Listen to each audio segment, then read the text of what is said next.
જય સિયારામ બાબા. જય શ્રી શું નામ છે બાબા તમારું? લીલાભાઈ. લીલાભાઈ. બાપા અહીંયા વ્રજવાણી ખરેખર મસ્ત કૃષ્ણ ભગવાનનું ધામ છે. તો અહીંયા તમને જેટલું યાદ હોય બાપા જરા ઇતિહાસ અમને કહેશો જરા થોડો.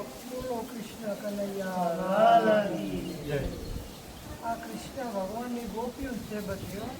આ ગોપી અવતારમાં 3 રાસ ભગવાને ગોકુળ મથુરા વૃંદાવનમાં વાંસળી માથે રમાડેલ અને ચોથો રાસ ભગવાને પૂરો કરવા માટે આ દીકરીઓનો અવતાર દીધેલો.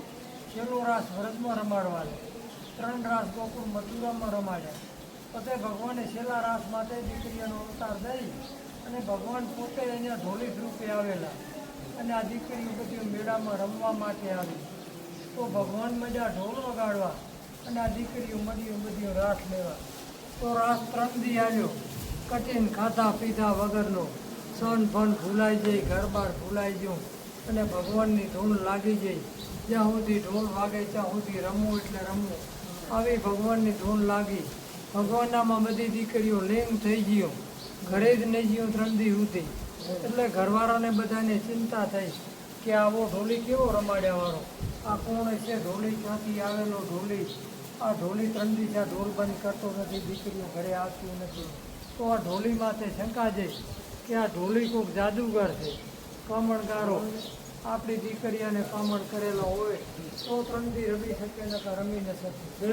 જાઓ છોકરો ઢોલ બંધ કરો અને દીકરીઓને બોલાવો.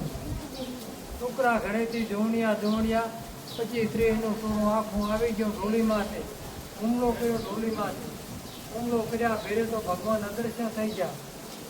પછી દીકરીઓ આજુબાજુ ઢોલ બંધા ભેરે જોવા મળ્યો કે ચાઈ ગયા ઢોલી, હમણાં આપણને રાસ રમાડતા હતા અને આપણા વચ્ચેથી ક્યાં નીકળી ગયા. પણ ભગવાનને તો છેલ્લો રાસ એને રમાડીને પૂરો કરવાનો હતો. એમનો રાસ પૂરો થઈ ગયો એટલે ભગવાન અદૃશ્ય થઈ ગયા. પછી દીકરીએ મનથી નક્કી કર્યું કે હવે ઘરે ન જવડાય, આપણે ઢોલી પાછળ અહીંયા રહી જવું છે. ઢોલી નથી તો ઢોલી પાછળ રહી જવું. પ્રાર્થના કરી ધરતીમાને, હે ધરતીમાં, એ સૂર્યનારાયણ, તમે અમારી સાક્ષી પુરાવો. જો અમે નિર્દોષ નિષ્ભાવથી રાસ લીધો હોય, અમારે ઢોલીએ અમને નિષ્ભાવથી રમાડ્યા હોય તો અમને ધરતી જગ્યા આપે. તો ધરતીમાં સમાઈને સતી થવું પણ ઘરે નથી જવું. પ્રાર્થના કર્યા ભેરે ધરતીમાં એ જગ્યા આપી અને 140 દીકરીઓ 1 સેકન્ડ 1 ઘડીમાં જેમ સીતામાં ધરતીમાં સમાઈ ગયા એમ સરસરાટ બધીઓ ધરતીમાં સમાઈ ભગવાન જ આવી ગયા. આપણે ભગવાનને ઓળખી ન શીખ્યા અને ભગવાને આપણને ભૂલાવ્યા. આપણી દીકરીઓ બધી ધરતીમાં જાતી હોય, બહુ ભૂલ કરી ગયા આપણે. પસ્તાવો થવા લાગ્યો, અફસોસ થવા લાગ્યો. પણ ધરતીથી દીકરીઓ બહાર તો આવે નહીં. પછી બધાને પસ્તાવો થયો પણ એ બહાર આવે નહીં, કાંઈ થઈ ન રહે. 140 ખાડા પડેલા હતા. ખાડાની યાદી માટે આ બારોબાર 140 પથ્થર મૂકેલા છે ને, એ બધી સાચી ઘટના છે. અને આ તો આપણે મૂર્તિઓ, નવું મંદિર બનાવી મૂર્તિ મૂકેલી. બારોટને ચોકે નામ લખાવેલા હતા. નમાવલી માથે મૂર્તિ મૂકેલી છે અને મંદિર બને 14 વર્ષ થયા. ઘટના બને 570 વર્ષ થયા. 12 મહિનામાં 2 તિથિ મેળા, વૈશાખ મહિનાની ચોથ અને ગોકરાચમ જન્માષ્ટમી.